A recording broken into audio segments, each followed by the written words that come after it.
ya está. Bueno, pues Vanessa, así es un placer. Ya coincidí contigo en una ocasión, además, lo he comentado además con todos estos que hay por aquí, una presentación que hiciste en el ámbito cultural del Corte Inglés con tu novela. ¿Cómo era, Fernando? Que no me acuerdo. Lo La cultural en isla de los... todos. La leyenda de la isla sin voz.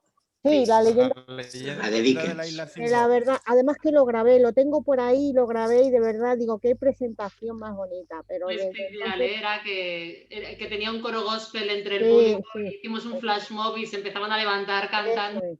Precioso, precioso. Yo digo, Fue lo muy más especial, sí. ojalá, ojalá pronto pues volvamos a coincidir contigo en otra y seguro que estaremos ahí todos, por lo menos los de Madrid. También te digo, Hombre, claro. Además, ya sabes que siempre hago una fiesta, no hago una presentación. A mí las presentaciones me aburren muchísimo, las mías también. Entonces, creo que la literatura es divertida, ¿cómo es posible que las presentaciones sean tan aburridas? claro, claro. La verdad es que sí, la verdad es que hay presentaciones y presentaciones, o sea que... Pero bueno, seguro que esto termina pronto, vamos a cruzar todos los dedos, que todos lo estamos deseando, pero bueno, no sabemos cuándo. Fija, sí. Bueno, pues a mí tu novela me ha encantado, no puedo decir más. Qué bien. Me ha parecido preciosa, un novelón, un novelón. Y yo lo primero que te quería preguntar es, ¿cómo hace una autora para escribir un novelón así? Cuéntanos un poco. ¿Cómo surgió la idea Ay, de la pues es novela? Un que es poco, una lo que suma tú de quieras circunstancias. contarnos, lo que tú quieras, porque aquí estamos como en casa. O sea, Qué bien, qué gusto. Pues mira, hay veces que hay personajes que van en busca de autor, como en cualquier drama de Pirandello, ¿verdad? Pues esto fue así. Esta fue una casualidad. Todas las bonitas historias de amor aparecen así por casualidad y la mía con María Lejárraga fue así. Un día me llamaron del Centro Dramático Nacional para decirme que había un ciclo de mujeres que habían tenido su importancia dentro de la dramaturgia y que las querían rescatar. Pues estaba Alma D'Angelico, estaba ella, eran tres. Y entonces me dijeron, bueno, Vanessa, hemos pensado para ti, María Lejárraga. Se me puso el corazón ya, porque yo ya había oído hablar de ella, sabía que era un personaje muy interesante, ahora no tenía ni idea la brutal historia que tenía detrás y sobre todo del grado de intervención que había tenido en las obras de su marido, ¿no? Se decía, se comentaba, se oían campanas, pero no se sabía dónde. Total, que me empecé a investigar en el año 2018. Yo estaba viviendo entre Nueva York y Madrid porque me habían dado una beca para la Columbia University para otro texto y me fui allí con la idea de investigar. Y además, en Estados Unidos me encontré con Patricia O'Connor, que es la principal investigadora que dio con este rastro de la mujer sin nombre, a la que además meto como personaje en la novela, porque una cosa que he querido ha sido hacer una especie de 360 de María Lejárraga, es decir, en este punto estamos hoy, ¿no? Es decir, hay unos eslabones anteriores, que son otras dos mujeres, que son Alda Blanco y Patricia O'Connor, a las que convierto en personajes para sumarlas al propio thriller de época de descubrir este rastro de la mujer sin nombre, que además nos hemos convertido en amigas y ha sido una relación muy bonita, muy cómplice. Y ellas, claro, se habían puesto en contacto con los descendientes que eran los descendientes más directos, o sea, la sobrina, ahijada, Margarita, que también meto en la novela, que tristemente nos ha dejado hace apenas 2 meses, casi también con 100 años, pero a la que sí he tenido la oportunidad de charlar con ella y conocerla y demás. Pero que es curioso, ¿no? O sea, como la ahijada inmediata es la que trabajó o le dio los primeros rastros a una investigadora anterior, que ahora está jubilada y ahora yo, siguiente eslabón de la cadena, pues he tenido como cómplice al sobrino nieto, o sea, la siguiente generación, para rescatarla para el gran público en este caso. Con lo cual, volví a Nueva York casi para empezar los ensayos, se estrenó en el Centro Dramático Nacional. Yo creo que nunca he escuchado una obra mía o en una obra en general tantas veces al público decir, no tenía ni idea, no tenía ni idea, no tenía ni idea. Nos quedamos sin entradas en 3 días. Tuvimos que reponerla, bueno, la repuso el Centro Dramático Nacional, es una excepción absoluta, porque ya sabéis que no repone nada, no está dentro de su filosofía, además. En la sala grande nos volvimos a quedar sin entradas esa Navidad, y bueno, yo ya, entre la primera y la segunda, yo ya me acuerdo que cuando estaba escribiendo, y además rehaciendo un poco el texto para la sala grande, porque me permitía tener pues algo más de texto, iba salvando algunos documentos que salían más en forma de prosa. porque claro, no me cabía en un teatro, en hora y media y en una caja no me cabía un personaje de la extensión de María Lejárraga, su faceta política, literaria, sus 100 años de vida. Con lo cual fui haciendo una reserva de documentación y también ya de fragmentos que salían en forma de ficción con la idea de escribir esa novela y de proponerse a la editorial. Luego es verdad que mis editores, Alberto Marcos, mi editor directo, y David Trías, vinieron a ver la obra cuando todavía estaba en la sala pequeña y les maravilló la historia. Entonces, bueno, colamos esta historia delante de la que estaba investigando, que iba a ser mi siguiente novela, porque verdaderamente, claro, la tenía tan fresca en la cabeza que era una locura no terminar ya el trabajo. Y ahora sí que puedo decir, bueno, creo que ya he hecho casi todo lo que podía hacer del personaje de María Lejárraga, porque ya no creo que me haya dejado nada en el tintero, pero como esta mujer es un misterio dentro de un acertijo, pues todavía de vez en cuando me voy encontrando pequeños enigmas. Bueno, seguro que el libro, 600 y pico páginas, seguro que al principio eran muchas más, ¿no? Sí, bueno, yo tiro poco, planifico mucho y tiro poco. Es verdad que sí, por supuesto, ha habido 2 o 3 capítulos que se han ido directamente, ya pasó en la obra de teatro. Lo que pasa es que es verdad que en la novela, como partía de una obra anterior, pues ya como que tenía, por lo menos hasta la muerte de su marido, de Gregorio, tenía bastante armado en mi cabeza lo que me importaba contar y lo que no. Y los personajes que iban a ser los personajes principales. Claro, aquí tengo un abanico de secundarios brutal que no podía tener la obra de teatro porque entonces habría sido un musical de Broadway, ¿verdad?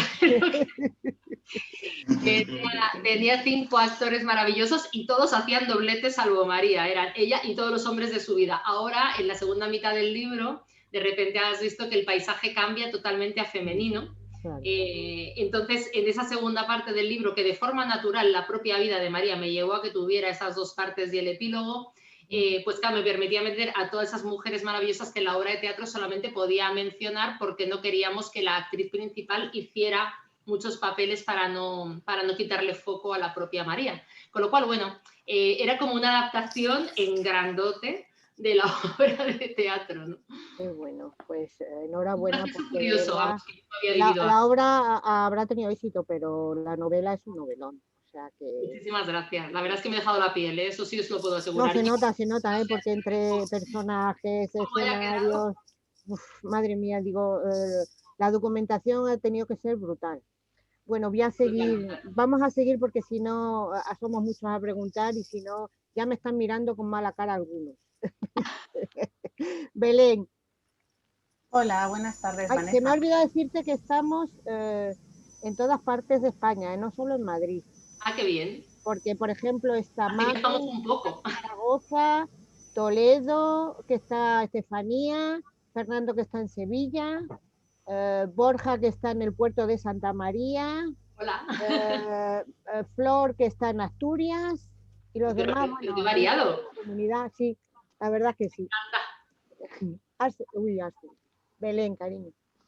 Bueno, nuevamente buenas tardes. Buenas Vanessa. tardes, Belén. Yo, bueno, me he estrenado contigo con esta novela, o sea que no he podido tener un estreno mejor porque, mira, me apunté yo, ellos saben que yo me apunto, yo en la libreta, pues según voy leyendo me voy apuntando las cosas, ¿no? que me parecen interesantes o que me llaman la atención.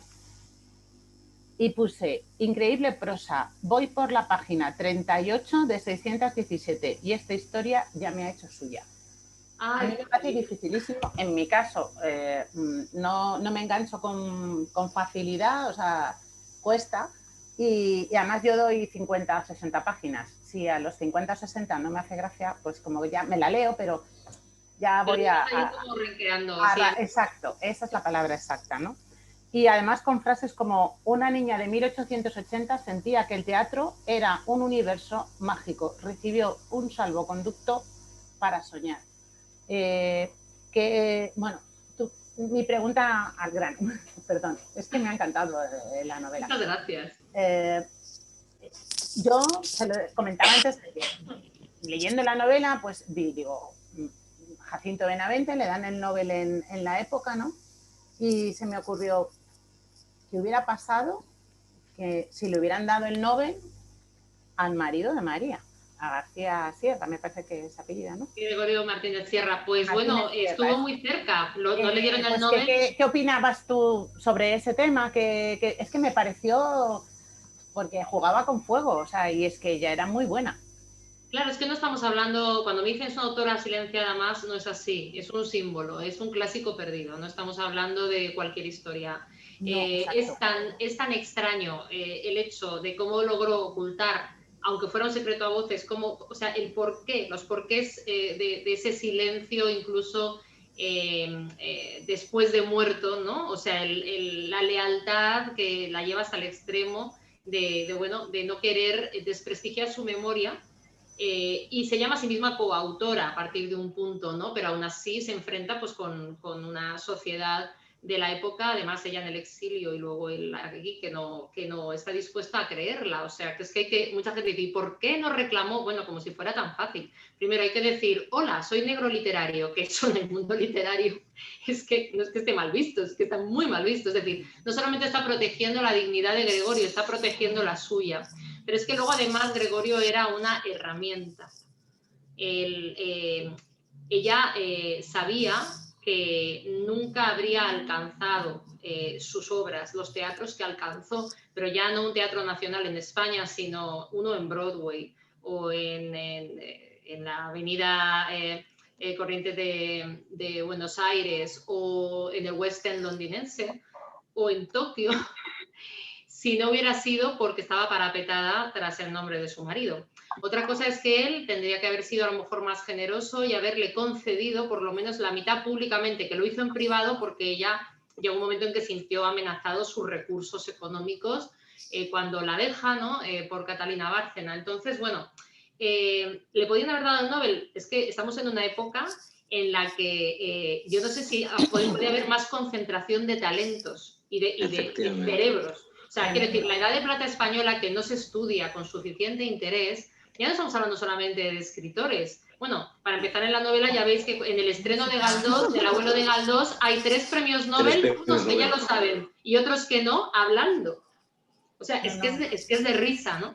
Pero es que luego además a Gregorio Martínez Sierra, que ya sonaba su nombre para el Nobel, porque él tenía a partir de un punto más éxito que algunos de ellos, de los que recibieron el Nobel, Echegaray, por poner un ejemplo, ¿no?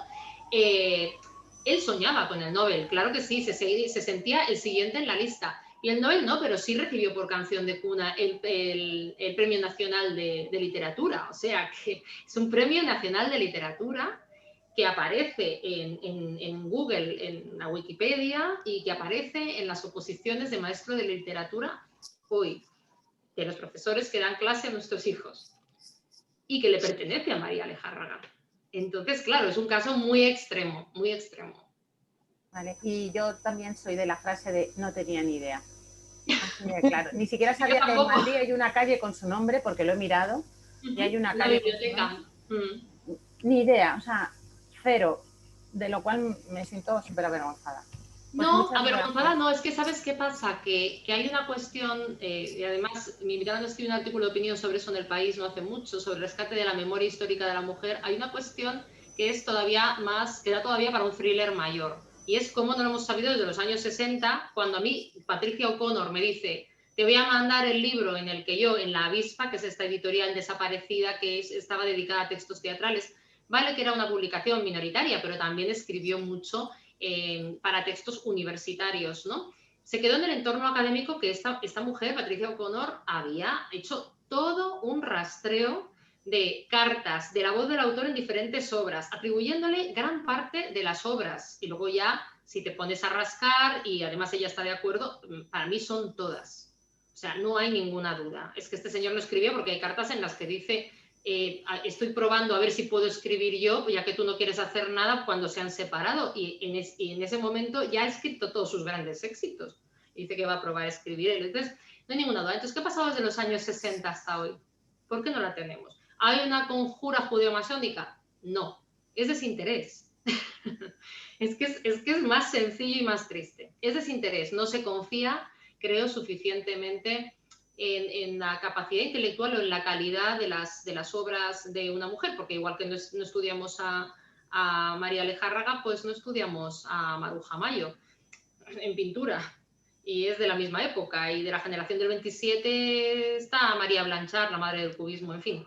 Que yo creo que hay ahí un periodo en el que deberíamos de empezar a dejar que estos nombres se asomen a nuestros libros de texto, no solamente a nuestras enciclopedias, para tener esos referentes desde bien temprano, pero por todos, porque yo creo que está bien saber que ese otro 50% de la población, aunque no lo ha tenido fácil para dejar ver sus creaciones, ha habido mujeres no silenciadas, no, que han tenido mucho éxito, como puede ser Maruja Mayo, o pudo ser Hildegarda de Bingen, o sea, nos podemos ir al siglo que queramos. Ha habido mujeres que no estaban silenciadas, que tuvieron éxito y que luego no las hemos estudiado tampoco. O sea, que ahí hay una tendencia que creo de verdad que es más desinterés que una necesidad de extirparlas de la historia. Es que no hay tradición y es desinterés, pero a mí personalmente me habría venido muy bien saber que una dramaturga en los años 30, que yo me hice dramaturga sin saber que tenía referente ninguno, habían triunfado en Broadway o le habían adaptado en Hollywood sus obras, ¿no? La verdad es que... Me habría animado mucho, porque yo me tiré a un pozo. Y pues... yo me tiré, pero hay mucha gente que dice, no me lo planteo, porque dramaturgas no hay, y no ha habido nunca, ¿no? Ya, bueno, algunas hay que empezar. Claro. Bueno, muchísimas gracias, Vanessa, y dejo paso a mis compañeros. María José. ¿Se ha ido? No, estoy no, aquí. está. ¿Qué tal, María José? Hola, Vanessa. ¿Qué tal? Encantada de verte y nada, darte la enhorabuena por la novela y por, bueno, el personaje es que es como la repera. A mí lo que más me ha gustado es cómo enlazas, porque es como una especie como de susurro, cómo enlazas la historia de María con la de Noelia. Los planos temporales. Eso es, o sea, pero ¿cómo lo enlazas de Noelia escuchó el teléfono? Bueno, eso me parece que está súper bien logrado, pero ¿qué le dirías tú ahora a María? ¿Qué me diría ella a mí? Tendría mucho más que decir. Ella piensa que mucho, pero me interesa. Que tenía que haber nacido en este siglo, es lo que le habría dicho. Sí, se adelantó bastante. Claro, las cosas habrían sido muy diferentes. Claro que sí.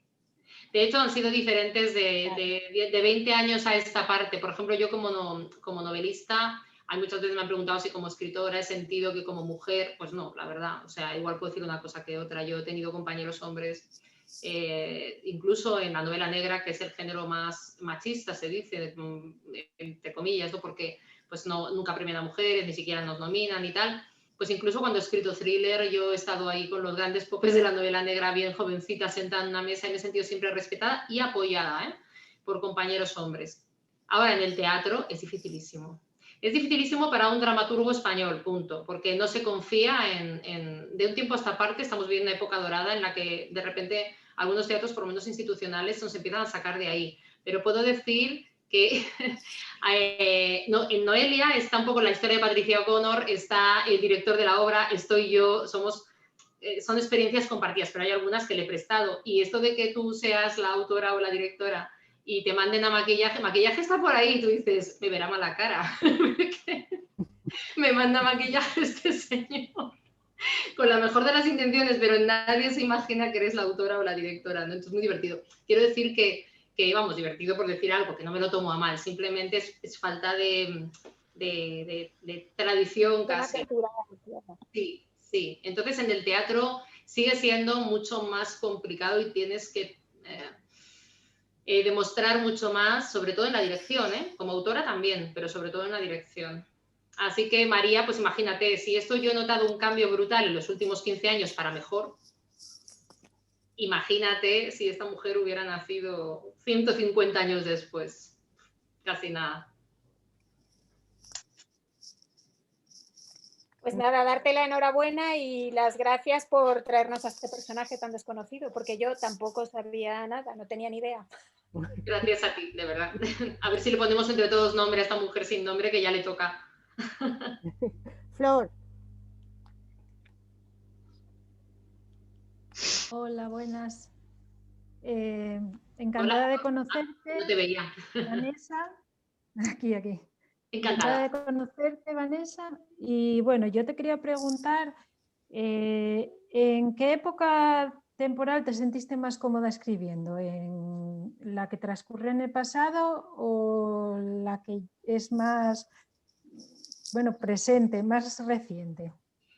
Pues mira, es una buena pregunta porque curiosamente yo, igual que María se equivocó de siglo, yo también. Yo tendría que haber nacido en la Belle Époque, ¿sabes? O sea, me siento como pez en el agua, oye. Es que además me mimetizo. A mí me pasó con la leyenda de la isla sin voz, que empecé a llevar vestidos largos y tal, y el pelo así como ensortijado y recogido. O sea, parecía del siglo XIX, literalmente, ¿no? Entonces yo soy una mujer del XIX, principios del XX, como mucho de 27. Me divierte muchísimo hacer novela de época, histórica también, pero sobre todo la época, porque es viajar en el tiempo, en realidad, ¿no? Y es construir, la novela se convierte en esa máquina de viajar en el tiempo. Entonces, yo soy una obsesiva cuando estoy documentándome, me interesa todo, me llama muchísimo la atención, sobre todo me interesa ver cómo hay cosas que, en qué han derivado con el tiempo, ¿no? Dices, anda, pues yo qué sé, tonterías, ¿no? Que ves que Leonardo da Vinci estaba utilizando una especie de caja de tubos de papel porque él era maestro de la corte de protocolo y se le ocurrió que un órgano podía ser un órgano portativo y llevarlo así, y dice, pero si esto es un acordeón, pues cosas así, ¿sabes? O sea, que de repente tú ves el referente inmediato pues, de un proceso político, de un objeto, o sea, es muy interesante. Entonces, claro, me lo he pasado muy, muy, muy bien. Muy bien, sobre todo porque además en este caso ya había una cuestión personal. Yo tanto los actores, el director, cuando escribí la obra de teatro, todos teníamos claro que esto era una cuestión extraliteraria y extrateatral. O sea, había algo más, que era rehabilitar al personaje. Pero luego no te tienes que dejar comer por eso, porque tú tienes que hacer una obra que le guste al público. Tú no vas a escribirle una tesis ni le vas a dar una clase en el teatro, para eso van a una conferencia, ¿no? Entonces tienes que hacer algo entretenido y tienes que darle ahí un pasaporte para soñar, ¿no? Como decíamos del teatro. Y el pasaporte para soñar en la novela pues es construir esa máquina del tiempo donde a través de los detalles más pequeños, sobre todo ten en cuenta que yo aquí no me he documentado casi a través de libros y de ensayos y de textos porque no hay. Está el de Patricia O'Connor, están algunos prólogos que me mandó de algún libro que se editó de Martínez Sierra y de María, ya firmado con su nombre en la última etapa de su vida, de Alda Blanco. Y luego, sobre todo, han sido cartas y documentos privados, lo cual es una joya, porque ahí la familia Lejárraga me ha dejado bucear claro, yo es que no salía de mi asombro, porque cuando yo empiezo a tratar este personaje, yo no me imagino el fondo que tiene. Pero claro, me meto en la casa de Margarita y empiezo a sacar archivadores y me empiezan a salir ahí fotos dedicadas de Stravinsky, de Lorca. Digo, ¿pero qué es esto? Cartas con falla. Y de repente se cae una cosa y digo, ¿qué es esto? Una partitura. Ah, mira, esto parece de falla. Digo, pero, o sea, todo así. O sea, es que hasta había dedicatorias en el reverso de una foto, de un posavasos. Entonces, claro, fue ordenar, que había, bueno, lo tienen bastante ordenado de todas maneras, pero quiero decir que hay otras cosas que eran auténticos cartapacios, su diario, por ejemplo, de los primeros años de su viaje por Europa, y ver pues el poema de Juan Ramón, que Juan Ramón le escribe, con el que construyó la escena, en el diario, con su letra y la otra tachándole algunos términos en el diario de ellas. Entonces es un tesoro porque te ayuda a construir las relaciones entre los personajes y luego además a conocer al escritor cuando está desnudo, porque claro, yo cuando escribo un libro, por mucho que quiera averiguar al autor que hay detrás, yo estoy refugiándome en las metáforas, en otro tipo de tono, me estoy escondiendo en el personaje que menos parece, pero en las cartas el escritor está desnudo. Con lo cual, claro, pues Juan Ramón comunicándole a la otra sus tentativas de suicidio todas las primaveras, la otra desdramatizándole la vida y diciendo, bueno, ya que usted se va a suicidar, pues no, qué pena, déjelo para la primavera que viene porque vuelvo ahora a Madrid y nos tomamos unos... Entonces, o las broncas que tenía con Manuel de Falla, o las no broncas, más bien casi lo contrario con Turina, y luego me fui a buscar la otra parte, que era hablar con los otros descendientes. Algunos conseguí hablar con ellos antes de la obra de teatro, porque algunos los tenían en escena, y otros, como los Turina o los Lorca, me habían dado documentación, pero online, y conseguí verlos porque vinieron a ver la obra. Entonces, claro, había momentos en los que me llevaba después a cenar a los descendientes. Entonces, claro, en la obra de teatro era de risa, porque ya normalmente los actores están aterrados, o la compañía, porque tienes la fila de la crítica, ¿no? Nosotros tenemos la fila de los descendientes. Y estaba Isabel García Lorca, Joaquín y José Luis Turina, Antonio González de Zárraga, todos tenían a su abuelo o a su tatarabuelo o a su tío abuelo en el escenario, o sea, un número. Total, que luego, pues igual la Fundación Manuel de Falla, Elena García Paredes también fue súper generosa, nos organizó varias visitas ahí, me ha dado... Bueno, había un montón de manuscritos de María en la Fundación Manuel de Falla, escritos por los dos, con notas de los dos, cartas entre ellos, fotos, en fin. O sea, entonces ya te vas a reconstruir la relación desde el otro lado, porque claro, yo a veces tenía las cartas, obviamente, que ella recibía, pero necesitaba las otras. Y, por ejemplo, el epistolario de Falla sí estaba más o menos ordenado, porque además se acaba de publicar hace poco por la editorial Renacimiento, que os lo recomiendo si lo queréis leer entero, porque es muy divertido.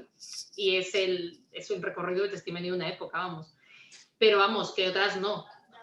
Las de Juan Ramón unas están en la Biblioteca Nacional, otras las tenían en Moguer, o sea... total, que fue a hacer un puzzle y me lo pasé pues como una loca. Y luego hay que saber dónde parar y decir, bueno, esto es muy interesante, pero lo voy a dejar fuera. Y es como decía Miguel Ángel con las esculturas, que es coger una piedra y tú ves que la escultura está dentro y es quitarle lo que sobra. Pues eso, yo lo que hago es luego quitar lo que sobra y darle forma, ¿no? Para que sea una buena historia narrativamente hablando, claro. O sea, una novela, no es un ensayo. Pues me alegro mucho que te lo pasaras también. Yo seguro que me lo hubiese pasado también como tú. Muchísimas gracias y muchísimo Gracias a éxito ti. con la novela. Gracias. Gracias, guapa. Borja. Hola, buenas tardes, Vanessa. Hola, Borja, ¿cómo estás? Hola. Yo es la primera novela que me leo tuya, me ha gustado mucho, muchísimo. Mi Gracias. mujer sí que había leído 2 tuyas y ya me la había dicho, te va a gustar bastante. A mí me ha llamado la atención mucho un momento de la primera parte en el que está María con Falla en Granada escribiendo El amor brujo. A mí es una obra que me gusta mucho, sobre todo La danza del fuego, y me parecía el ritmo que le habías dado a esa escena, digamos, que parecía que estaba escuchando la danza del fuego, la intensidad, el ritmo, todo. Me gustó muchísimo. ¿Se escribió así? Sí. ¿O es una licencia tuya? No, se escribió así, se escribió así.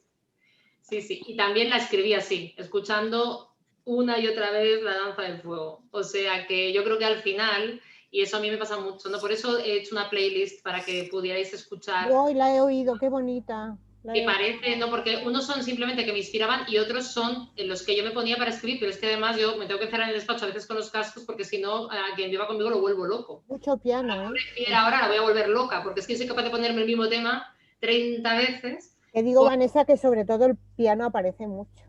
Sí, y es que te mete en situación, como decía Borja, a mí me sugestiona la música mucho para escribir. De hecho, luego hay veces que se ha acabado y entonces pues no me doy cuenta porque ya estoy metida en harina, pero por lo general la utilizo como sugestión y la utilizo cuando escribo teatro, por ejemplo, porque también me da un sentido del ritmo. Entonces, ese momento en el que ellos están creando, que además lo cuenta María en sus memorias y en algunas cartas con él, o sea, es exactamente así. De hecho, cuando ella está viajando con Turina, que el otro está tan celoso, dice, y Falla está con los ensayos del amor brujo, incluso en un viaje anterior está ya escribiendo la pantomima y tal, ahí tienen muchísimos momentos en los que recuerdan su viaje a Granada y lo bien que lo pasaron y lo bonito que fue. O sea que sí, fue exactamente así. Luego, por supuesto, hay una parte de ficción, pues de cuando ellos van subiendo a la Alhambra, pero, por ejemplo, él, cuando ese deslumbramiento al pasar por el Patio de los Leones cegado y tal, todo eso fue así. Y que estaban en un hotel de la Alhambra, siendo ella una mujer casada y él un hombre soltero, que eso era una cosa kafkiana, que decir, en la época no se hacía. O sea, que ella también era muy independiente, viajaba sola, tenía mucha libertad, y como Gregorio básicamente le daba igual mientras le diera una obra que estrenar, pues también tenía esa libertad. Con lo cual allí se encerraron, es más, se encierran un mes en un hotel en la Alhambra donde solamente tienen ese piano un poco destemplado y yo creo que Falla se enamora de Granada y de ella platónicamente a partes iguales, y luego le pide que se quede para la orquestación. A ver, yo he escrito también libreto, de hecho por eso el encargo, como era novelista, dramaturga y había dirigido alguna ópera y tal, pues la podía entender desde los diferentes registros de la autora, ¿no?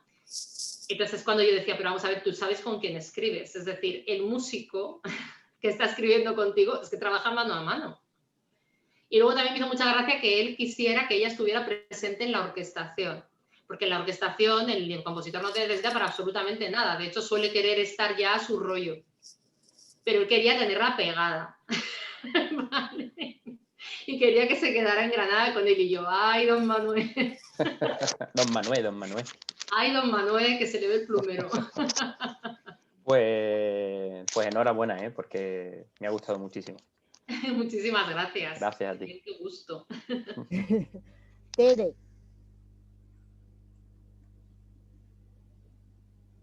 Hola, Vanessa, buenas tardes. Hola, ¿cómo estás? ¿Cómo te llamas? Hola, Tere. Tere, sí. que no lo había oído bien. Bueno, yo ya te conocía, he leído algunas obras tuyas, estuve en la presentación del Sueño de la Crisálida. Lo primero que te quería dar es las gracias porque ha habido un momento que yo me he emocionado mucho cuando has hablado de la muerte de don Benito Pérez Galdós. No sé si lo has hecho por ser el centenario de su muerte o no, eso lo dejo ahí, pero eso me ha encantado. Y lo que te quería preguntar es sobre una entrevista que le hacen a Gregorio cuando en el despacho de las GAE le están haciendo una entrevista, él se estaba enamoreando de todo lo que hace y de lo que no ha hecho. Le hacen dos. Hay una en el Eslava que le hace el caballero, que le hace un periodista jovencito que le está explicando lo bien que ha reformado todo tal, y hay otra que le hace el caballero audaz, que era un periodista tremebundo, que va como un rejón, sí. Es a lo que voy, porque le está hablando de la ópera de Turina y le está diciendo que tiene 3 actos y 6 cuadros. Y en ese momento entra María y le dice que no son 6 cuadros. No, te has equivocado, cariño. ¿Me he equivocado? No, que digo que dice ella. Sé que me decías a mí. Digo, no, creo que no me he equivocado. Y le dice eso, claro, ¿no? Le dice, te has equivocado. Y enseguida le dice, sí, perdón, es que ya no sé ni lo que me hago. Que hombre más cara dura.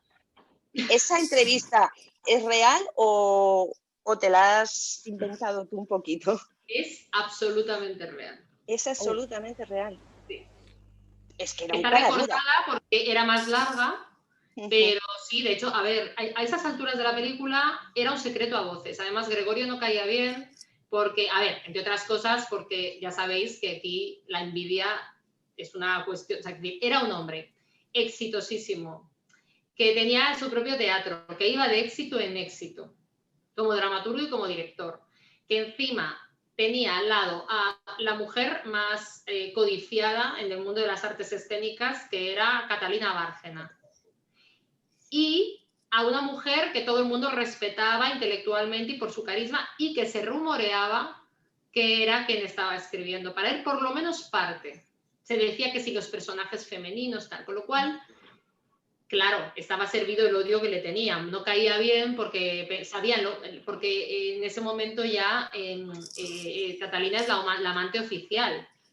O sea, se la lleva a un estreno, se la lleva a cenar. Son 11 años los que pasa así, con lo cual, pues, cuando va a hacerle la entrevista y no era el único, o sea, se decían cosas de él, lo llamaban el mercachifle de la literatura, en fin, de todo menos bonito. Lo que pasa es que era un grandísimo director y era un director muy renovador, y tenemos algunos de los autores contemporáneos estrenados en España y tenemos al Lorca dramaturgo por él. Eso es así, o sea, quiero decir, una cosa es el talento que él tuviera para las artes escénicas, que en parte se formó gracias a María, porque María, cuando le dan la beca para ir por Europa y la pide para que él no se muera de tuberculosis, él no está trabajando, viven de la beca de ella, igual que vivían del sueldo de maestra porque él es 7 años menor. Y mientras ella está trabajando como una loca, él se dedica a ver teatro en París, sin parar. O sea, quiero decir, se forman juntos y él, lo que no le quita talento, pero lo que quiero decir es que, en fin, que eran un buen tándem y que luego en un momento dado ella escribía y él gestionaba el éxito y dirigía de una manera brutal, porque, a ver, tenía muy buen gusto para escoger, tanto para hacer unas luces, para El amor brujo lo monta él y tiene esa visión y decide que es Pastora Imperio y no otra, y luego tenían escenografías muy renovadoras, ¿no? Las que se hacen del amor brujo en Londres se las encarga Picasso, por ejemplo, en fin. Quiero decir que él tenía muy buen ojo para detectar el talento, pero también tenía un talento propio que era el de director y el de productor. Ahora, no el del autor, que es por lo que se le estudia, ¿no? Pero sigue siendo un cara dura. Ah, eso, a ver, claro, es que vamos a ver, yo creo que el tema del negro literario, que yo, vamos, me tiene bastante fascinada en la actualidad también, porque a ver los hilos, es que al escritor titular se le olvida que no escribe él. Llega un momento en que su ego es alimentado de forma constante, de una manera tan brutal, que todo ese recibir, todas esas loas y tal, llega un momento en que se les va, o sea, que se les olvida que no son ellos. Claro, luego hay cartas, muchas cartas, bueno, aparecen en la novela, en las que él está urgiendo a ella para que le mande el segundo acto y tal. Hay testimonios del apuntador de la compañía que los ha dejado escritos diciendo, todos sabíamos que era Doña María la que escribía porque pues, los actores no podíamos seguir ensayando y había veces que decíamos, Doña María no manda el tercer acto. O sea, quiero decir que era una especie de relación un poco interdependiente y desde luego él en las cartas es tremendo porque es muy pasivo-agresivo, ¿no? Es, por un lado se hace la víctima, le da un catálogo de quejas de todas sus dolencias, a continuación le dice, oye, ¿cómo llevas eso, niña, tal? Oye, cada vez lo haces mejor, eres la mejor escritora de España, si sigues así vamos a tener una de nuestras mejores obras, dices. Si sigues escribiendo así vamos a tener una de nuestras... Pero esto ya te das cuenta de cómo hay ahí un clic, ¿no? Pero luego otras veces es directamente, oye, mándame esto, estás tardando mucho, tal. O sea, tiene ahí una de cal y otra de arena, sí, sí. Pues muchas gracias y mucho éxito, que seguro que lo va a tener la novela. Muchísimas gracias, querida. Ana. Hola, Vanessa, buenas tardes. Encantada Ana, de saludarte. Igualmente. Yo, mira, esta es la primera novela que cojo en mis manos, pero vamos, te aseguro que no será la última. Me ha encantado varias cosas, pero yo, por ejemplo, soy una persona muy visual. La portada me parece preciosa, o sea, bueno, la portada y todo el libro, porque por dentro, sí, por fuera. es lo que todo. te iba a decir. Esta contraportada me parece. Alberto Marcos. Me parece de verdad, o sea, que está tratada con una delicadeza y una belleza, o sea, me ha parecido una edición preciosa. Enhorabuena, por lo más quitas las guardas y bueno, o sea, es increíble. Pues le daré enhorabuena a Alberto Marcos, que es mi editor y que vamos, que hace siempre unos trabajos maravillosos, pero de verdad que con este se ha lucido. Muy bien, te quería comentar, por lo que hay aparte de esta novela, por lo que he leído de tus anteriores creaciones, la creación literaria es una constante en tus obras. ¿Por qué? La creación literaria, dices, el hablar de la creación literaria. Exactamente, el hablar de la creación literaria. Bueno, quizás que también me parece fascinante, pero no solamente la creación literaria, sino la creación, o sea, la creación musical. O sea, me interesa mucho ese proceso por el cual surge ese fogonazo, ¿no? Y aquí me permitía, como tenía ahí un rebaño de cerebros, tenía todo, digo, no tengo ni un solo personaje normal, o sea, los puedo hacer hablar todos de forma inteligente y bucear en sus procesos creativos. Pues claro, me parece fascinante, pues eso, como decíamos antes, asistir al primer chispazo del amor brujo o a cómo se monta una obra entre bambalinas, ¿no? Yo, esto la primera vez que hablé así, profundicé en ello fue con La leyenda de la isla sin voz. Ahí era Dickens el que tenía que empezar yo creo que se me ha quedado congelada, Ana, ¿no? Ahora sí la veo moverse. Pues, baile. Estoy atenta, que estoy. No sé si me estará oyendo. Bueno, Sí, pues sí. con a Dickens sí, pues también era un Cómo se hizo cuento de Navidad, que es una novela muy para estas fechas. Y me gustaba mucho la idea de ver cómo se transforma eso, que pues, yo siempre digo que soy una planta de reciclaje, ¿no? O sea, perfeccionada con el tiempo. A mí todo lo que voy viendo, de hecho mis amigos cuando estamos ahí relajados tomando algo de cuidado, pues si cuentan algo así un poco especial, cuidado que está Vanessa. Porque yo como periodista creo en el off the record, como novelista no. Yo ya lo advierto. Entonces, me parece que estos procesos creativos son muy interesantes, siempre. Pero en este caso es que además tenía tantos, por ejemplo, ese Lorca que tiene un poema entre las manos y que está tan emocionado porque le dicen conviértalo en teatro y termina siendo el maleficio de la mariposa y dices, madre mía, están haciendo un dramaturgo en ese momento, ¿no? Es bonito. Muy bonito, muy bonito. Nada, ¿y crees que realmente a ella lo utilizaban los hombres o ella utilizaba a los hombres para llegar donde ella quería? Yo creo que más bien lo segundo.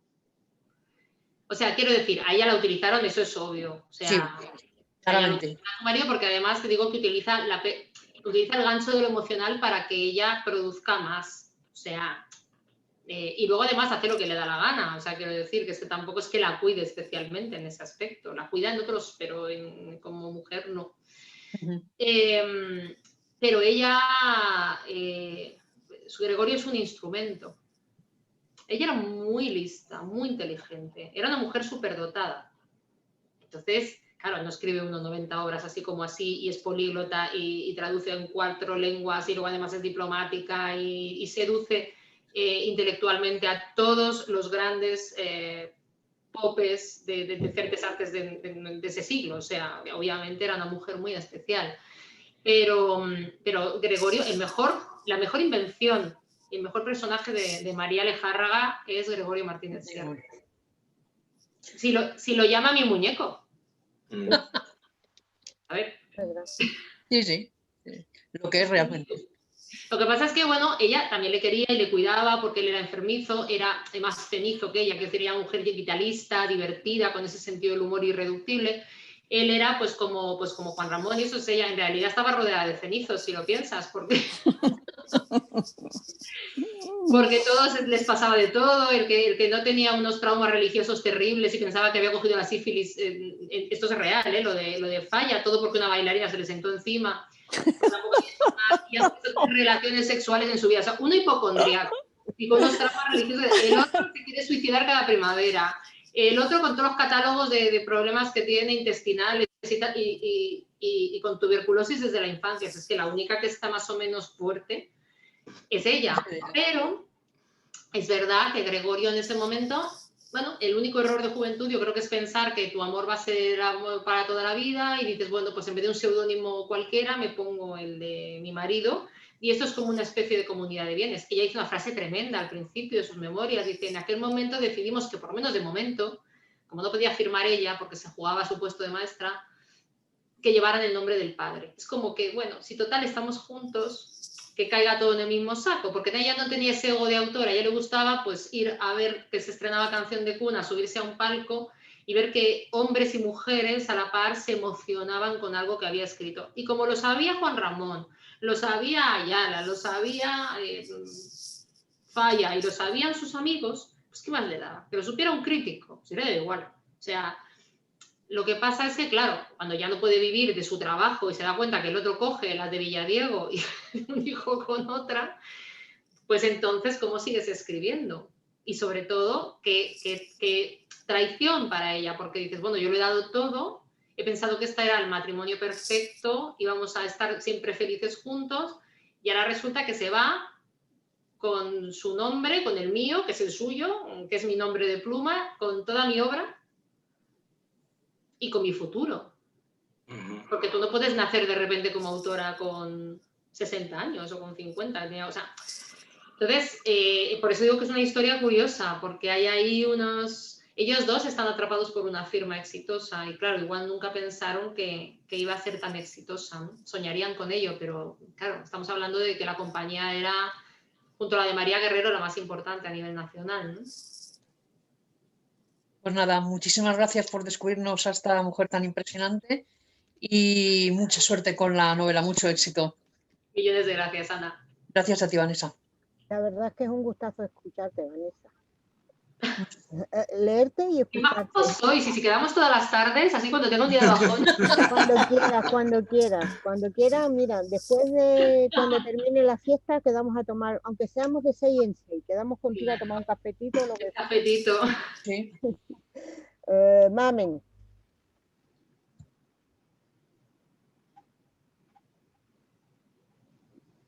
No se te oye. Mamen. Ahora. Es que me va fatal hoy. A lo mejor de repente me quedo colgada, ¿eh? No sé qué le pasa hoy al portátil. No sé si el portátil, el wifi o junto, yo creo. Nada, Hola, Vanessa, encantada de saludarte. ¿Qué tal? Encantada, Mamen. Si desaparezco, Pepa, ya sabes que... No pasa nada. Vale.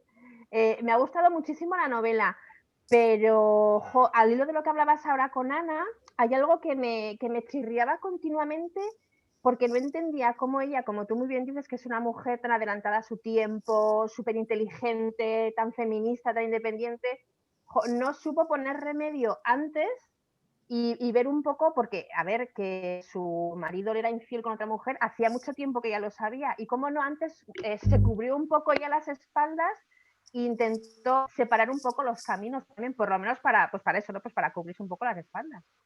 Pues mira, yo creo, y lo he reflexionado mucho, que es una evolución. O sea, es un personaje tremendamente contradictorio y el por qué hizo las cosas se lo llevó a la tumba. O sea, obviamente ella seguirá siendo un misterio, escribamos lo que escribamos de ella y eso es lo que la hace interesante, ¿no? O sea, no hay una solución a ese acertijo de por qué hizo las cosas.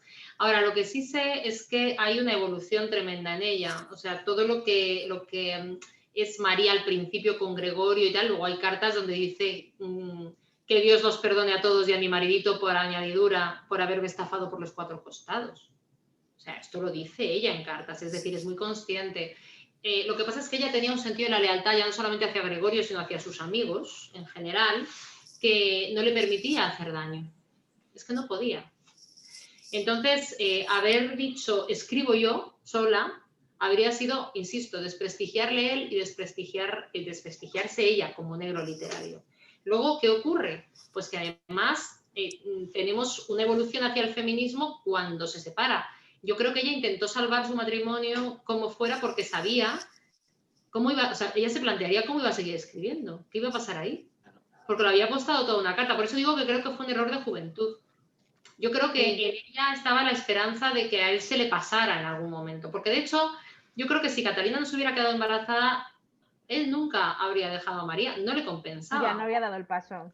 Sobre todo si no lo habría hecho a los 2 años, no a los 11 años, y por qué se queda embarazada. Es más, parece ser que fue María, esto lo he oído ya por varios sitios de las diferentes descendientes, la que le dijo, vas a reconocer a ese niño, porque también estaba lo que hizo María Guerrero, que el otro iba dejando esparcidos niños por Madrid.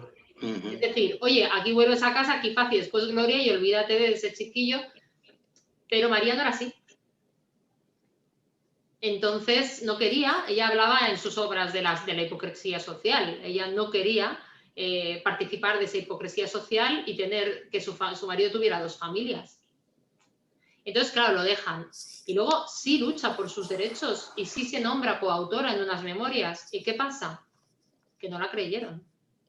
Es más, en la prensa se dicen cosas tan bonitas de ella en España como si un hombre de la talla de Gregorio Martínez Sierra hubiera necesitado que su mujer le alumbrara el camino.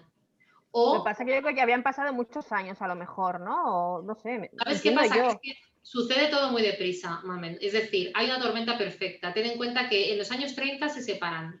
Ella le pide que firme ese documento de que ella es coautora y es un documento privado. Que reconoce que ella es. Y entonces las obras en el extranjero, ahí sí las firman los dos a partir de los años 30. De hecho, hay un programa de The Cradle Song de canción de cuna en Broadway que está firmado por los dos.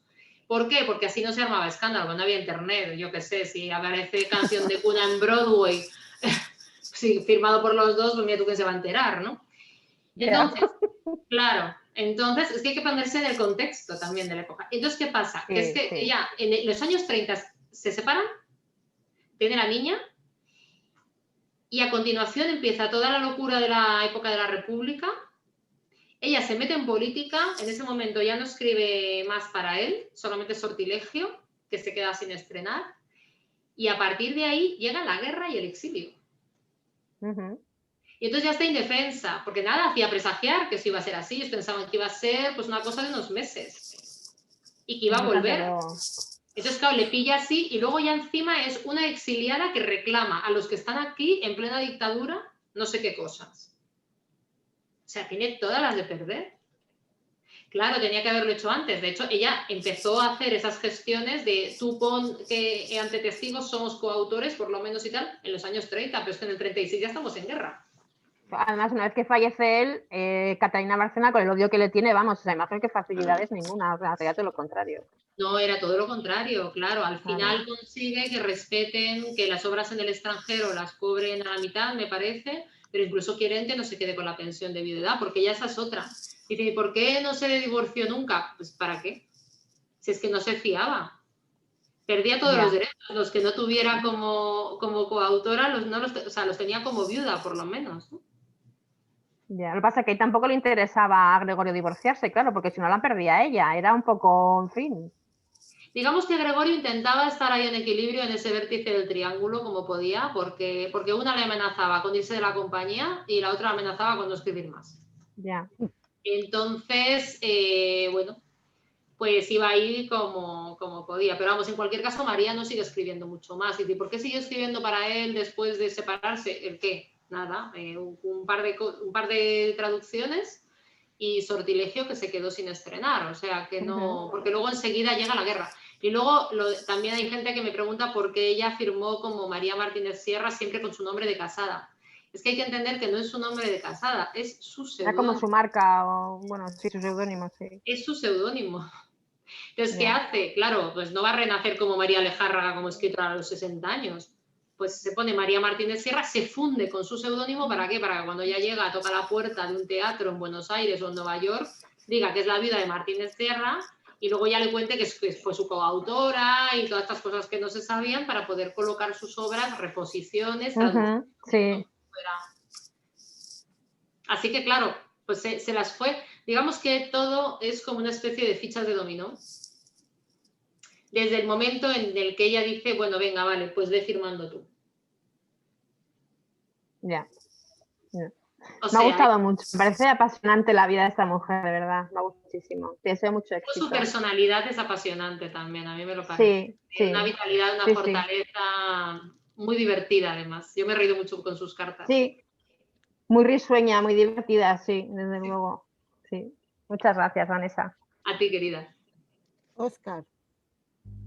Óscar es nuestro periodista. Sí, Vanessa y yo nos conocemos. Lo que pasa es que hace tiempo que no nos vemos. Claro. Estoy aquí. Claro. Estaba yo dudando si eras o no eras. Sí, claro. Además, un placer reencontrarte aquí, aunque sea virtualmente a través de la pantalla, y un placer reencontrarte como autora porque sabes que aunque te sigo de siempre, cuando hablas de literatura me gustas mucho más. O sea, que entonces gracias porque lo que nos descubres aquí. Yo, como ya han salido muchas preguntas y por ir tocando diferentes temas, y te diré que por una cosa que estoy pergeñando, pensando y demás, me estoy reencontrando con mis lecturas infantiles. Y en el fondo, el tema del que hablábamos, que así lo iniciaba Belén, pero es verdad, es que no conocemos a María Lejárraga, pero como no conocemos a muchas mujeres y en el fondo a muchos autores, lo mal que se enseña o lo mal que nuestro mejor patrimonio, que es la cultura, no la explicamos, no la hacemos vivir, no la sentimos, como por ejemplo los sajones, que para eso son los maestros. Y me centro en alguien como Juan Ramón Jiménez, que para nosotros, claro, desde niños, es encantador, bonito, precioso, porque el platero es pequeño, peludo y suave, pero Juan Ramón Jiménez es un señor premio Nobel con todas las de la ley, con una trayectoria, con una poesía honda, profunda, melancólica, dolorosa, y tú rescatas aquí al auténtico, al verdadero, el completo de Juan Ramón Jiménez, no esa imagen bucólica que nos quedamos todos con el burrito, que por cierto, releído con los años, triste como el solo, pero claro, de niño te quedas con que es de algodón. Entonces, sí, exacto. Entonces me encanta el retrato que haces de Juan Ramón Jiménez. Juan Ramón, que además, bueno, hay quien me ha dicho que lo he dulcificado, no es que lo haya dulcificado, me refiero dulcificado en el sentido de que sabemos que era muy cenizo, que era muy hosco con la gente, con los amigos, que era un intratable y que a Zenobia se le hizo pasar más que mal. Bueno, eso sí lo dejo ver en la novela, ¿no? Pero es que, claro, yo la visión, yo estoy, aunque está escrita en narrador omnisciente, en realidad habréis visto que es un narrador omnisciente que se deja poseer constantemente. Exacto, sí. Cada vez que lo pide por el personaje de María Lejarraga. Pero el punto de vista es de ella. O sea, esto es como si de repente, pues mi gran referencia para esta obra de teatro y para esta novela fue Amadeus de Peter Schaffer. De repente cojo y digo, bueno, es que Mozart igual no se reía así, o igual no era tan simpático, o igual no parecía medio tonto. Bueno, es que ¿quién está contando la historia? Salieri, ¿no? Exacto. Bueno, y además medio tarao y en un psiquiátrico. Entonces, claro, aquí la visión es la de María. Y para María, Juan Ramón era así. Y además lo vemos en sus cartas. Era un hombre con ella absolutamente tierno. A los únicos que recibía cuando le daba el Suki y se iba a Moguer y decía que no quería ver a nadie, que se iba a suicidar, o se autointernaba en un psiquiátrico, pues se autointernaba cada X tiempo, en un sanatorio. Bueno, en el del Rosario, que no dejó monja con toca, como sabéis. Pero los únicos que dejaba que fueran a verla era el matrimonio Martínez Sierra, era muy amigo de los dos. Lo cual para él también tuvo que ser un conflicto, porque con quien realmente tiene una relación más estrecha era con María. Y él sí que lo sabía todo, obviamente, ¿no? Entonces, Juan Ramón, ella cuenta en una carta a una amiga, y dice, bueno, claro, Juan Ramón dice, pobre Zenobia, porque como un poco, así siendo culpable, porque poco más o menos que los celestino de ella, y digo, ahí te lo quedas, te lo mando. Para ti enterito. Para ti todo. Pero es verdad que él, por ejemplo, hacía cosas como, pues si se compraba un perfume que le gustaba, le guardaba un frasquito a ella y se lo llevaba, o un bollito mordido que le había gustado, que había comprado en la mallorquina. Ella de repente coge anemia, esto no llegué a meterlo en la novela, me parece, ni en la obra de teatro, pero es un dato muy bonito. Coge una anemia horrible de tanto trabajar y de tanto escribir y tal. Entonces le dicen que tiene que comer carne cruda y nada, los aporta. Entonces, como está súper delgada y tal, son jóvenes todavía, pues él se va a comprar sellos vacíos de farmacia, las cápsulas vacías, y llega a su casa y se entretiene en meter carne en cada sello y se los va dando como un pajarito y se los hace tragar y va todas las tardes.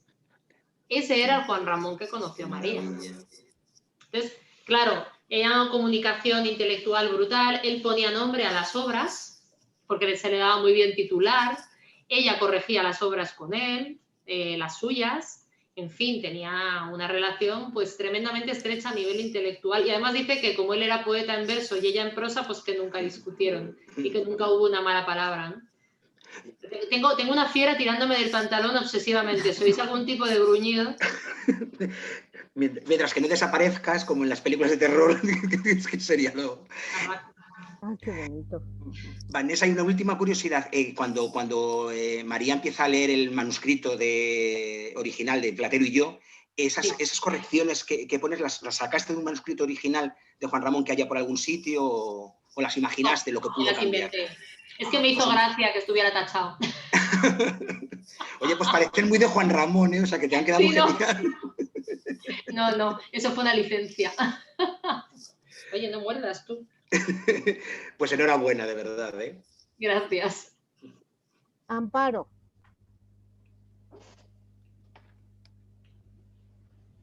Hola, Vanessa, encantada de conocerte. ¿Qué tal? Muy bien, yo también me estreno contigo, es lo primero que he leído y la verdad es que me ha gustado y vas a volverlo ahí porque yo tampoco tenía ni idea de esta mujer. Lo siento. La primera sorprendida fui yo, o sea que por eso os digo que... Yo cuando he oído a mi compi María José, era la primera pregunta que tenía preparada porque es lo que a mí más me ha llamado la atención. Ha habido veces que no es que estuviera leyendo la novela, es que ha habido veces que me he sentido sentada en la butaca de un teatro viendo determinadas y varias escenas. Tienes una habilidad, lo haces de una manera tan subliminal, el cambiar de siglo, el transportarnos del presente al futuro, al pasado, que no te das ni cuenta. O sea, felicidades porque de verdad... Sí, eso me gusta mucho, porque me lo he currado mucho. Iba a preguntarte esto... Estas cosas cuestan mucho. ¿Lo traes del teatro? porque de decir estás viendo, o sea, cambias en una misma escena, cambias de personajes, pero la escena se mantiene. O sea, yo digo, cambia el decorado, los personajes, pero la escena sigue siendo la misma. Es que, de verdad, chapó, porque se lo comentaba. Y, o sea, y te sirve cualquier cosa, el timbre de un teléfono, de repente le suena a María, pero lo coge Noelia. Estás en el avión con destino a Buenos Aires, en la misma butaca está María, pero de repente está Noelia. O sea, felicidades. Porque... Yo lo que quería era que al principio estuvieran los dos personajes así y que poco a poco fueran convergiendo. Y luego ya me di cuenta en las últimas 30 páginas que me costaron Dios y ayuda. Encima estaba confinada, lo pasé fatal, porque yo nada más necesito moverme, ver a gente.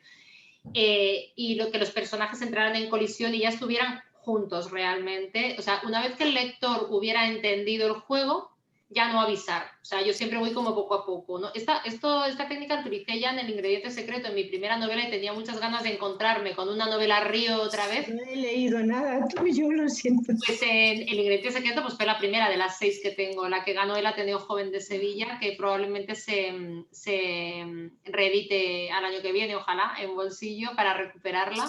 Y esta ya es una novela Río, bueno, no tiene personajes conocidos, pero también sigue un personaje en el Madrid, empieza en Madrid los años 20 además hasta el final, ¿no? Entonces me lo pasé muy bien haciendo esas, evidentemente no tenía la habilidad que pueda tener ahora que te da el oficio, pero sí es cierto que también utilicé algo parecido en la obra de teatro. En la obra de teatro lo llamé dramaturgia de los objetos y funcionó muy bien, era la primera vez que lo hacía en teatro.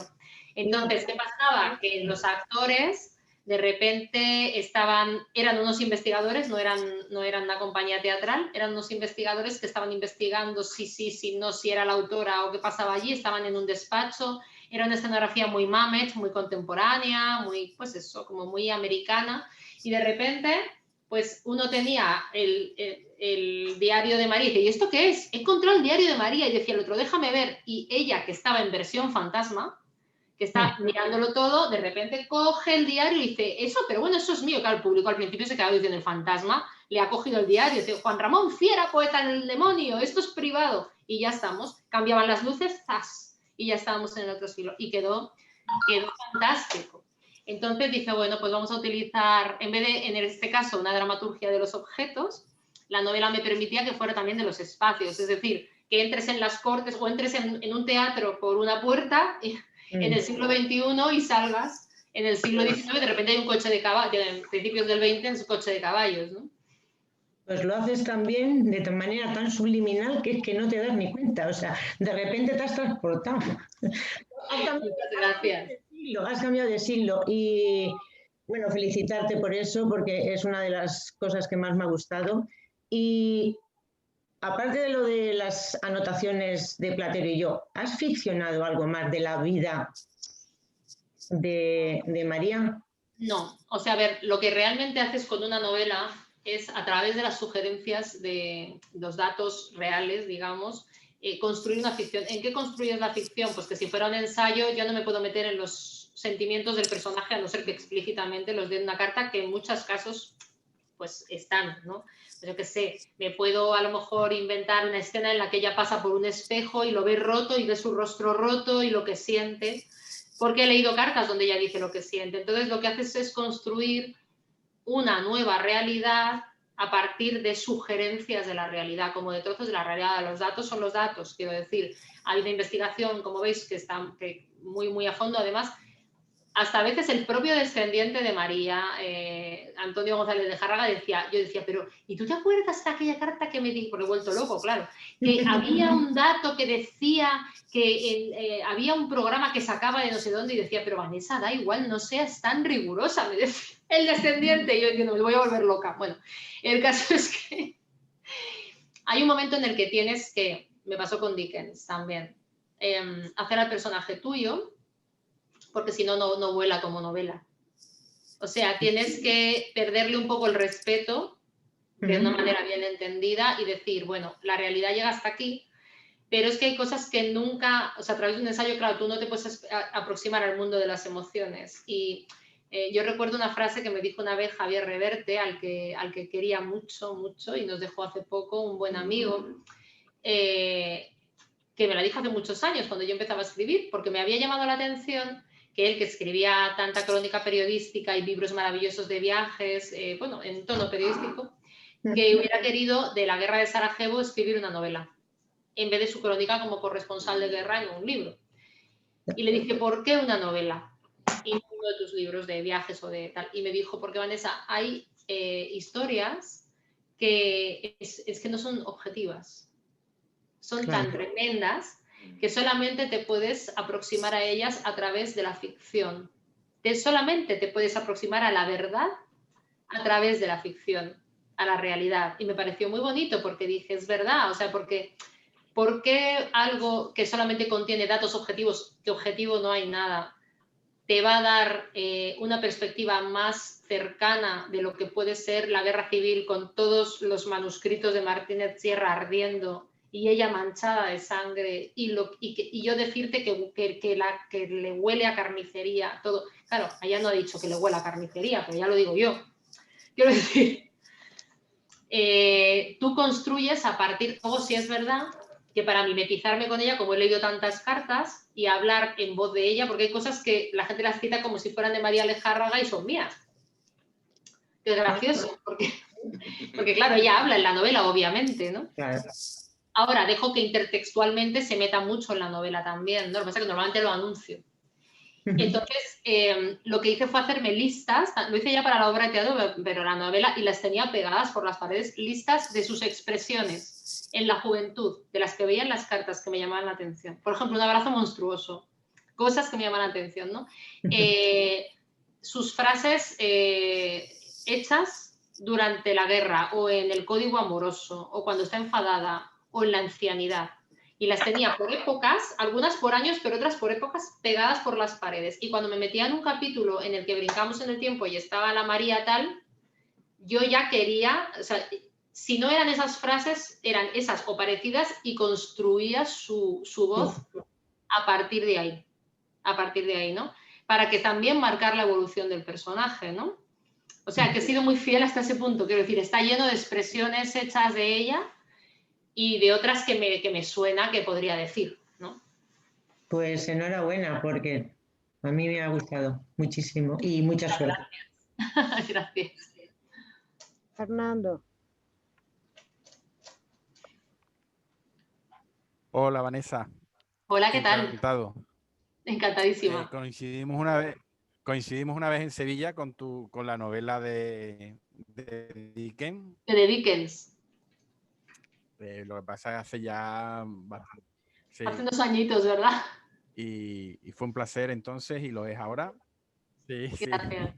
Sí. Oye, la verdad es que el libro me ha encantado porque ahí, para el futuro, ¿no? De un personaje como María del que no sabíamos nada, y al menos ya con este libro me imagino que será mucho más fácil acceder a quién fue ese personaje y a, como tú dices, ¿no? A tener memoria de una persona que fue, vamos, a mí me ha parecido una mujer increíble, vamos. Sí, es brutal. Yo creo que tú eres Noelia, ¿no? No especialmente. Le he prestado alguna de mis, como te decía, por ejemplo, la forma de encontrármela fue diferente, es más parecida a la de Patricia O'Connor a la mía, porque yo ya iba buscando una autora. Por ejemplo, Noelia... Entonces, ¿qué? O sea, yo iba ya buscando a María Lejárraga. Lo que sí es verdad, lo que sí le presté, por ejemplo, son algunas experiencias.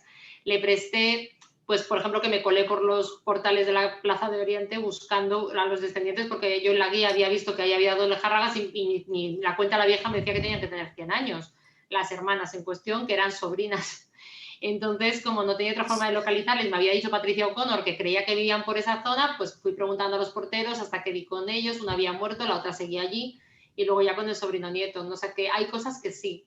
Mi experiencia de lo que yo vivo cuando estoy en un teatro vacío, por ejemplo, por supuesto también. Pero, por ejemplo, hay algunas experiencias que ha vivido la propia actriz, Cristina Gallego, que hoy la conocéis mucho por el intermedio, pero es una gran actriz de teatro. Pues ella esas sincronicidades de cosas que le ocurren.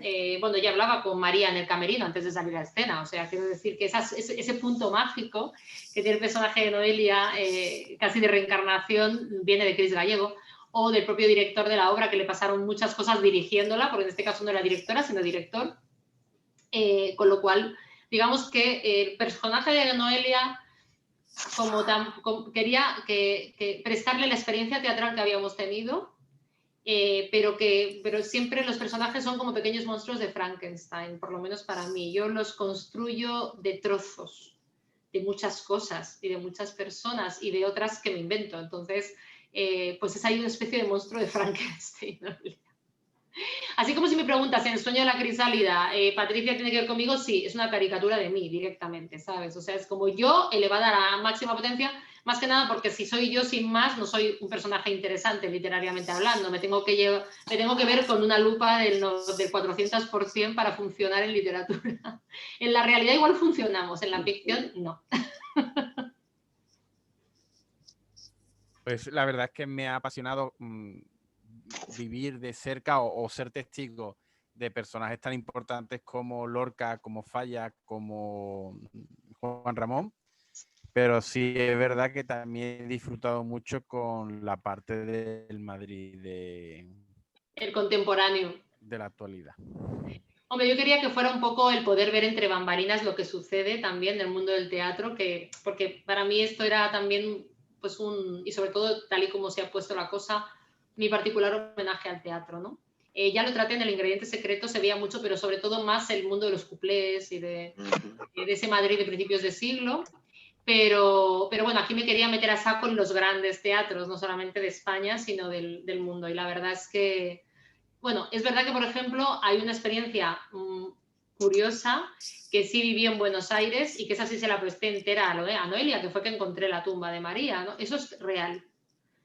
Buscarla por los cementerios, no encontrarla, ir a los registros, que según todos los periódicos de la época, los de Buenos Aires, los de España, estaba en la Chacarita, no estaba. Preguntarle a Alda Blanco, decir, pero si yo no vi la tumba, pero si tú me dijiste que te despediste de ella, porque Alda es tal cual. O sea, Alda, dije, vas a empezar mi novela, porque ella sí que es un gran personaje literario, porque es norteamericana de origen mexicano y ese realismo mágico le brota. Entonces, yo entendí que se había ido emocionalmente a despedirse de ella, como diciendo, ya no puedo hacer más por ti, María, y dice que lo dijo mirando al cielo en medio de la Chacarita entre las tumbas porque no la encontró. Entonces la familia tampoco recordaba cómo era la tumba. Nadie, en teoría, luego empecé ya a preguntar, mosqueada, y yo todo esto de gira con El sueño de la crisálida por Argentina, y cada vez que llegaba a Buenos Aires yo quería ir a un cementerio, me decían, ¿no quieres a ver tangos y tal? Y yo no. Los de Random House de Buenos Aires estaban alucinando, diciendo, tenemos una autora gótica que lo único que le hace ilusión es que la llevemos a cementerios. Los pedía locos, pero además todos estaban, salvo en la Recoleta, en sitios un poco apartados, y no me querían dejar sola en estos sitios, con lo cual me decían, te ponemos un coche, y yo decía, venga, ¿a dónde? Y yo decía, al cementerio.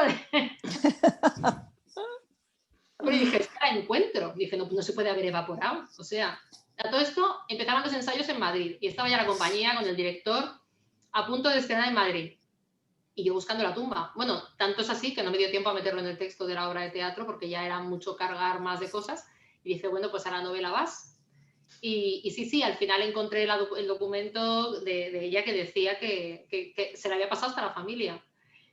Que decía que a una amiga que ella tenía los boletos para la incineración, como el que tiene tickets para el teatro, ¿sabes? O sea, y luego ya supe incluso quién había esparcido sus cenizas en el Río de la Plata, con lo cual se cerraba el personaje de manera perfecta, porque yo decía, bueno, María, normal, si no quisiste dejar tu nombre en una portada de un libro, pues no lo ibas a dejar en una lápida, ¿no? Misteriosa y discreta hasta el final. Entonces fue muy emocionante para mí ese crepúsculo sobre el Río de la Plata que ve Noelia al irse del avión. Lo viví tal cual, claro, porque de repente dije, bueno, nunca pensé que eso que había visto aterrizar fuera a encontrar ahí su tumba, ¿no? Y de hecho lo tengo en Facebook colgado. Que dije además, uno de los mayores, de los espectáculos más brutales que he visto desde un avión, sin saber que iba a encontrar allí su tumba. Muchas gracias por el libro. A ti por leerlo. Estefanía.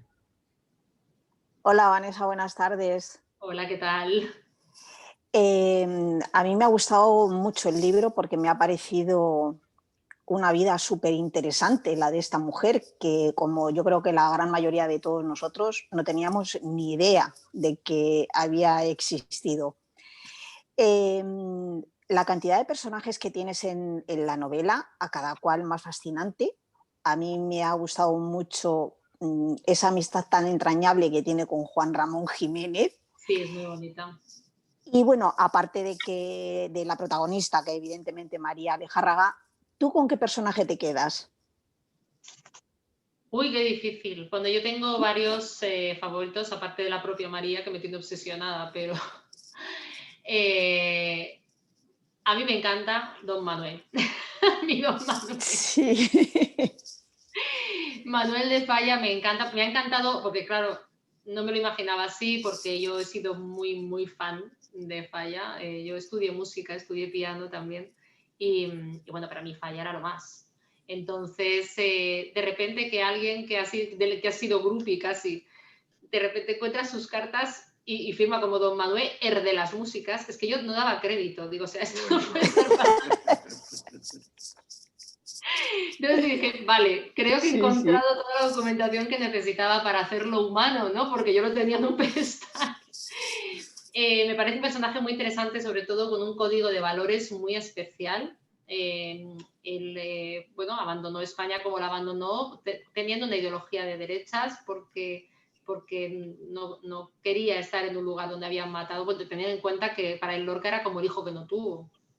Convivió mucho con él en Granada, cosa que yo no sabía. Por ejemplo, fue muy bonito encontrar las ramificaciones de relaciones que tenían otros personajes entre ellos, ¿no? Entre ellos. María era como la propiciadora casi, y era como el punto de encuentro, era el meeting point, ¿no? pero luego entre ellos tenían sus propias relaciones, ¿no? Y luego me encanta María Guerrero, o sea, es un personajazo que, o sea, me parece, es que era interesantísima, divertida.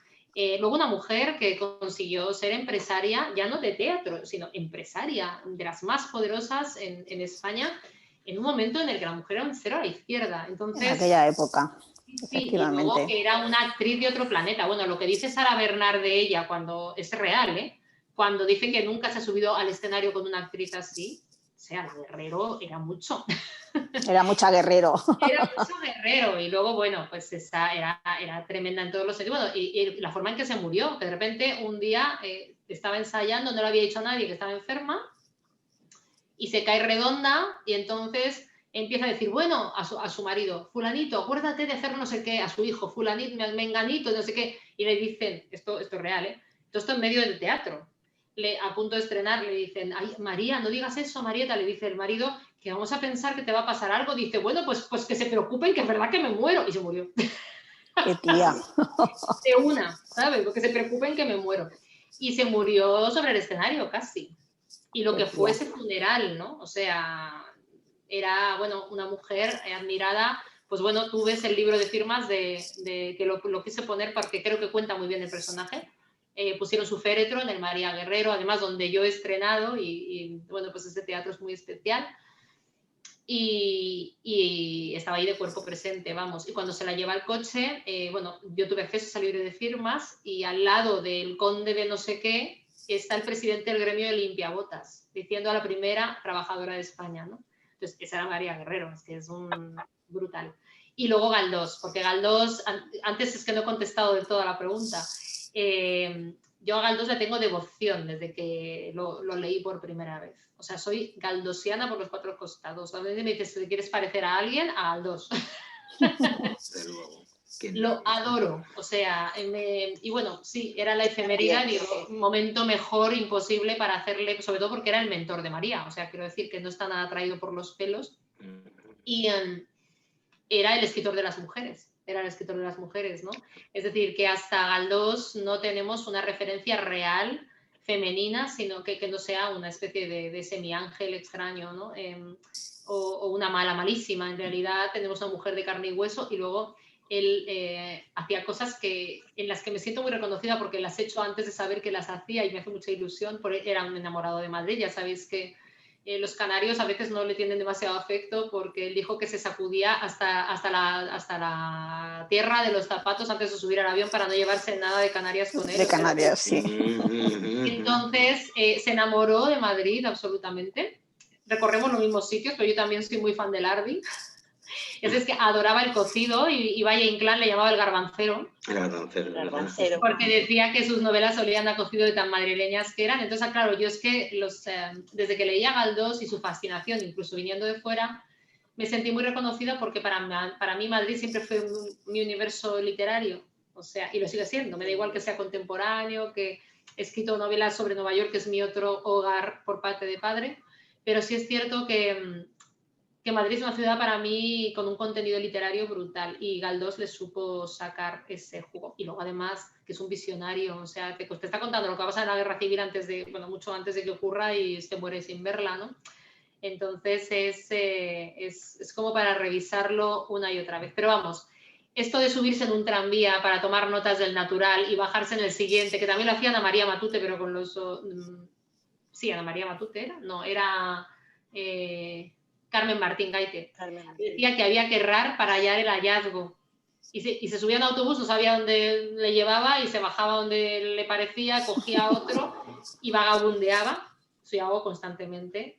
Y aquí Galdós se subía en un tranvía porque decía que era el lugar donde se juntaban los señores y los pobres y tomaba notas en los tranvías. Y cuando llegaba a una estación se bajaba, cogía otro y así se pasaba toda la mañana. Y luego se comía un cocido. Pues enhorabuena porque la verdad que es que ha sido todo un descubrimiento. Mucho éxito. Gracias.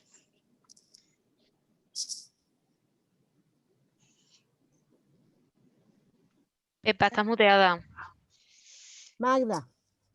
Hola, buenas tardes, Vanessa, ¿qué tal? Buenas tardes.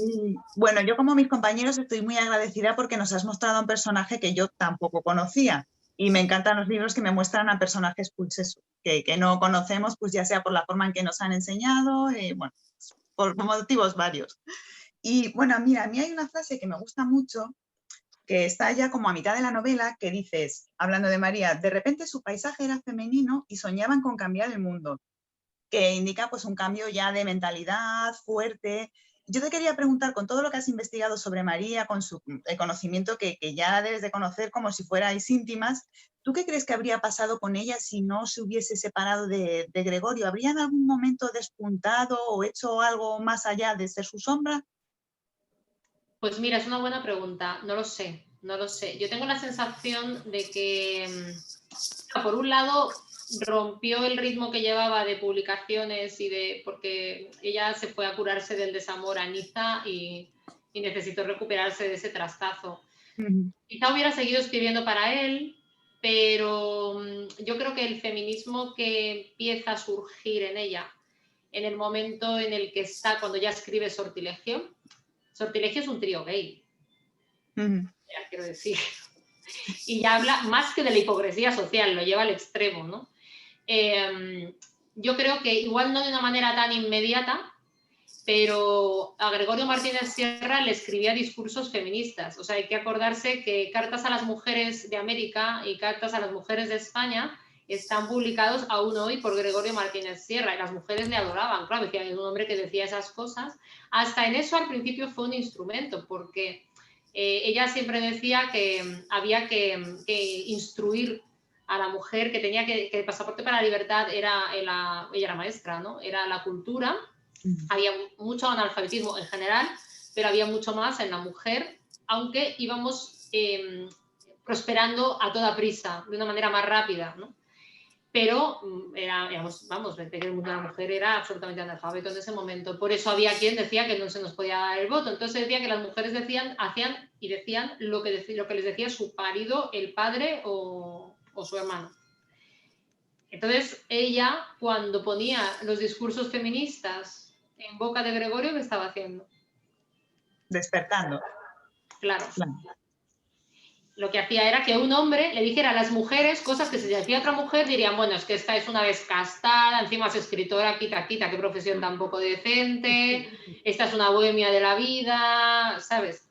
Pero si lo decía un hombre, Ah, pues mira, que igual tengo que dejar de bordar y ponerme a... Es que igual puedo tener otras profesiones, igual tengo que salir a trabajar de casa. Fíjate, ¿sabes? Entonces, increíble.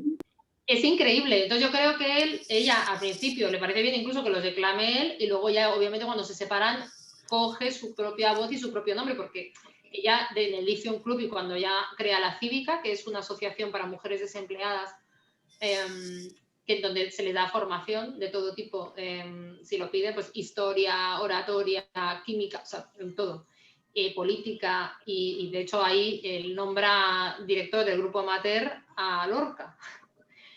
De la Cívica, o sea, imagínate lo adelantada. Y luego estaba el Lithium Club, que el Lithium Club era, la llamaban el Club de las Maridas, los detractores, porque todas eran mujer de alguien, o sea, estaba Colombine de Gómez de la Serna, y María Teresa León, que ya había dado la campanada y se había liado con Alberti, y ambos estaban casados y se había montado un pifosquio, pero bueno, el caso es que ahí estaban, y esta le daba todo igual, además, o sea, está Margarita en él que en otra. Victoria Kent y Clara Campoamor, María de Maeztu, o sea, como veis, todas con un coeficiente intelectual normalito. Sí. Las maridas, que la que no era la primera abogada colegiada de España, era la primera que había entrado no sé qué, la primera que había dado el puesto de directora de prisiones, en fin. O sea, un grupo impresionante, impresionante. Y claro, yo creo que con estas mujeres sí habría entrado en contacto de manera natural, porque ella ya era amiga de Fernando de los Ríos. Su amistad con Fernando de los Ríos le cuesta el exilio, a Lorca le cuesta la muerte, porque a ambos los nombra algo, aunque a ellos los nombraba, tenían cargos que tenían más, pues presidenta del patronato de la mujer. Pues eran más casi de tipo social, igual que a Lorca de tipo cultural, pero la realidad es que estaban señalados por haber estado al servicio de la Segunda República. Por lo cual ya ahí pues apaga y vámonos, ¿no? Entonces yo creo que ese feminismo que ya estaba ahí y desde luego su tendencia al trabajar por los demás, al bien común, a ese político de raza, lo hereda del padre. O sea, del padre habla en muchas ocasiones, lo recuerda mucho en sus cartas, al médico de los pobres, que le llamaba la madre, y a su madre también. Su madre, una intelectual, bueno, le enseña francés, le enseña a escribir, le enseña todo. Y su padre se la llevaba de ayudanta y cuando no podía pagarle un paciente le metía dinero debajo de la almohada con disimulo. Entonces ella mama esa conciencia social y su madre era una mujer muy liberal dentro de lo que era la época y que les parecía fenomenal que la niña se fuera a París de picos pardos sola y se quedara allí sin su marido. Es que vamos a ver, es que en esa época eso no fuera decente, es que era impensable. Impensable. Entonces, ese feminismo está siempre con ella. Pero yo creo que a partir de un punto lo que hace es decir que no os pase lo que a mí. Y yo creo que con Gregorio, ella, como cree tanto en la lealtad de la amistad, aunque solamente hubieran sido amigos, no entiende ese comportamiento. No lo entiende. No le cabe en la cabeza, vamos. O sea, para ella la lealtad está por encima de todo. Sí. A las personas que quiere. Y ahí está vendida, claro. Claro. Pues nada, pues gracias por este personaje, por darlo a conocer y enhorabuena por la novela. Gracias a ti, Magda, cuídate. Y tú, gracias. Pues ya hemos terminado de preguntar todas, entonces bueno, nos quedaríamos contigo. Es apasionante leerte, pero escucharte también. Cuida lo que aprende una de personajes que, bueno, no tenía ni idea. Eso no tenía ni idea. Se va a quedar la frase, ¿verdad? No teníamos ni idea. El titular. Nos va a quedar, bueno, pues ojalá tengas mucha suerte, que seguro que sí, porque la novela desde luego lo merece. Y bueno, darte las gracias a ti, a Ángeles, por haber dicho que sí cuando le propuse un encuentro contigo, rápido. Yo siempre encantada. Entonces, bueno, ojalá nos veamos pronto, Vanessa. Ojalá. Sí. Bueno, decirte que... Un vinito en la mano, ¿verdad? Eso, sí, claro, eso. Por supuesto. Verás todos nuestros en Instagram, por ejemplo, aunque cada una te etiquetará cuando haga su reseña, pero yo las paso todo luego al Instagram del Club de Lectura, que es Club de Lectura LL. Vale. Ahí las verás todas, pero bueno, como te etiquetaremos, pues las verás. Y en Facebook también. En Facebook la página es Club de Lectura LL. O sea, Muy que ahí bien. verás todas las reseñas, opiniones, algunas son de Instagram, otros serán de blog, bueno, habrá un poco de todo, ¿vale? Pues, Estupendo. pues ha sido Pues un... ha sido un placer. O sea que nada, ya digo, cuando a vuestra disposición, cuando queráis. Esperemos que te lo hayas pasado bien. Nosotros nos hemos sentido como en casa, ¿eh? Oh, yo Contigo, también. como si te conociéramos de hace ya un montón. Estamos un poco en casa, si os dais cuenta, cada uno en la suya y Dios en la Oye, Yo Vanessa, iba a decir, digo, sería un poco malo no sentirnos en casa. No, bueno, pero me Ahora sí que nos refiero que ha sentimos sido en una casa. charla muy amena, como si ya nos conociéramos de toda la vida, ¿no? La verdad es que sí. Ha sido Vanessa, Una cosilla, Vanessa. Dime. Perdón. no, Dime, no, dime. sigue, Tere. Solo una curiosidad, ¿el teatrillo con el que jugaba María de pequeña existe?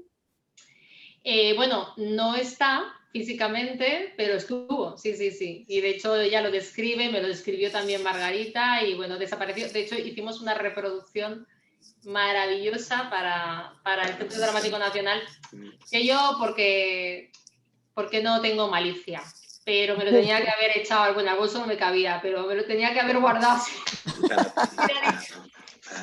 Me he quedado con una pena de no tener ese teatrillo. Todavía estoy intentando convencer al director de producción del CDN para que me lo dé. Da igual, es que es dinero público, pero yo lo pago, o sea, lo pago al doble. Qué bueno. Que Bueno, Vanessa, que como decías que te gustaba mucho Falla, sí. no sé si conoces este libro que acaba de salir. Ay, no. Es de una editorial que tú conoces. Algaida, claro que sí. Claro, Ateneo. Y es, pues, trata sobre, digamos que el certamen internacional de flamenco que organizó Falla y Lorca en Con Granada Lorca, en claro, sí, 1922. Ay, qué curioso, hombre, pues vamos, me lo voy a leer, lo voy a devorar. Ha salido hace un par de meses.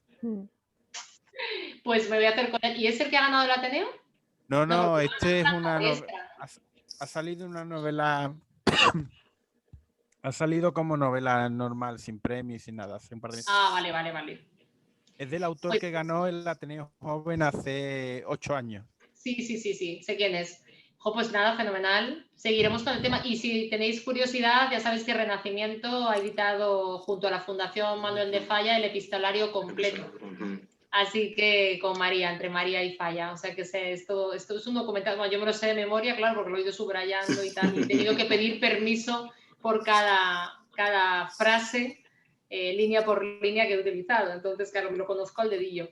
Pero ahora se puede disfrutar entero. Que me dejé mucho en el tintero, quiero decir. No cabía más.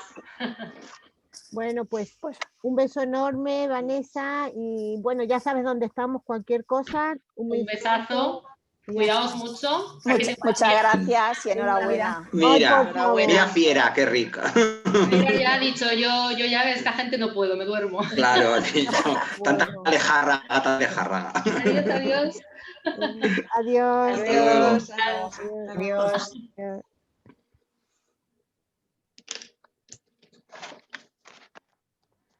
Ay, por Dios.